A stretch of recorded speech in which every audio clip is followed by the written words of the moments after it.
em algum momento a gente percebe até um certo preconceito.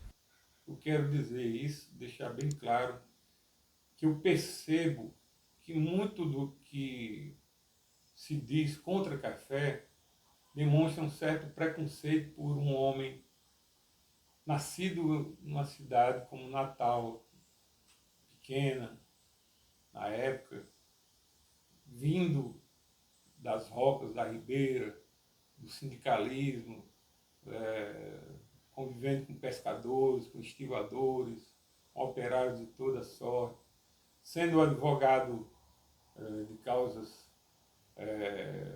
muitas vezes perdidas, mas operários, advogados pobres.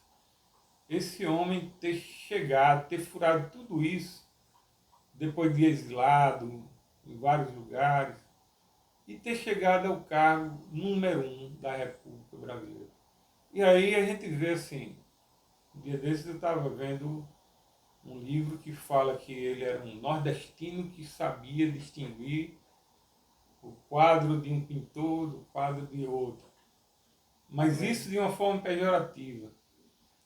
Eu tenho nas minhas pesquisas encontrado vários pontos sobre isso, sobre essa brincadeira, De forma jocosa. Essa de inveja. forma jocosa contra ele, pelo fato de ser nordestino. Então, ele foi pioneiro até nisso, né?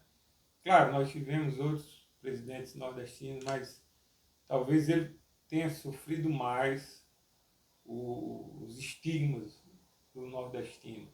E você falou aqui um negócio interessante, que ele veio aqui de camadas populares. Por mais que ele era uma família que vivia bem, mas não era uma família da elite, era uma família que vivia muito bem, né? Não, digamos que ele não faltou nada na vida dele, digamos que ele era como se fosse classe média alta, mas não uma família milionária, não, uma grande família aqui no Rio Grande do Norte. E além de quebrar um pouco disso, que a gente vai aparecendo, notando que vai acontecendo várias, vai tendo uma inveja velada. E Café Filho, como você falou, no meio de dois arranha-céus existia uma casinha no meio que era Café Filho. Um arranha-céu Getúlio Vargas, o outro Juscelino Kubitschek e Café Filho no meio. E vários estados grandes, importantes, daqui, principalmente daqui do Nordeste, quantos colocaram presidente? Tem Pernambuco, né? A Bahia botou? A Bahia, que eu me lembro, não. Ceará. Maranhão, Sarney, né? Uhum. Alagoas, botou Collor e Floriano Peixoto, se não me engano, era de Alagoas. Uhum. Que eu me lembre. Deodoro também, se não me engano, Deodoro também era. Deodoro de Alagoas também. Que eu me lembre esse. Ceará. Paraíba, Paraíba. Epitácio Pessoa. Uhum. É, Ceará chegou a colocar? Ceará, que eu me lembro não. Talvez um vice que tenha assumido, mas um vice que tenha assumido por pouco tempo. Enfim, a gente está falando aqui de um estado pequeno, o Rio Grande do Norte, ter colocado em um contexto histórico daquele ali, um período de mudança de Extremamente complexo. complexo, houveram revoluções, inclusive ele, Getúlio, entrou durante a Revolução de 30, teve a questão de mudança de Constituição nesse período, houve a de 37, né, a Constituição Polar, depois a de 46, que a gente citou aqui, que Café Filho foi um dos grandes nomes constituintes, e ele foi inserido nesse meio. E acabou entrando. Então a gente vai vendo o mérito que nós temos um grande potiguar, um grande norte rio-grandense na história daqui do Brasil. E outra coisa interessante, e o que ele fez com Portugal na presidência? Sim. Ele fez uma visita importantíssima. Tem ali um livro, Diário de uma Viagem, né? Em que ele foi visitar Portugal e ele foi aclamado lá como seleção brasileira quando volta campeã para o Brasil. Então, ele foi lá e visitou Craveiro Lopes e foi condecorado como doutor honoris causa da Universidade de Coimbra. E extremamente interessante E foi o primeiro de novo, né? o primeiro presidente em anos, né? Eu tenho a impressão que ele foi o primeiro presidente. Do Brasil a visitar Portugal, primeiro Sim, presidente a receber o título de doutor honoris causa. isso. Como Potiguar, ele foi o primeiro vice-presidente, primeiro presidente das duas casas, presidente do Senado, não é isso? E o primeiro e único presidente da República. Uhum. Interessante, né? É. Porque nós tivemos outros, pelo menos um parlamentar que assumiu por algumas vezes a presidência da República, né? Mas foram dias.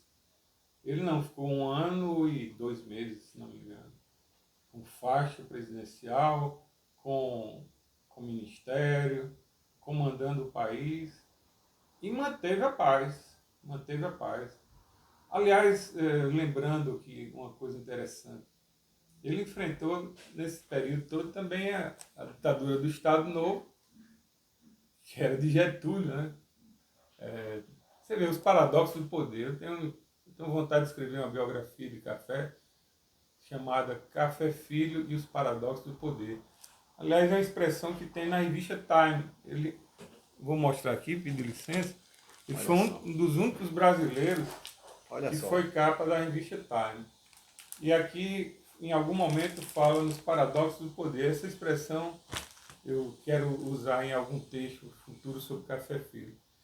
Mas aí, em 1937, houve a ditadura, fundado o Estado Novo, e ele, quando era parlamentar, toda vez que chegava o 10 de novembro, ele ia para o Congresso e dizia: lembrai-vos de 37.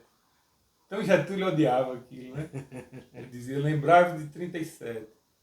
E, curiosamente, depois ele terminou sendo eleito vice de Getúlio, mas já numa situação em que Getúlio governou democraticamente. Bem interessante isso. Agora, uma curiosidade, vamos fazer uma fofoca aqui histórica. Uma fofoca histórica, viu?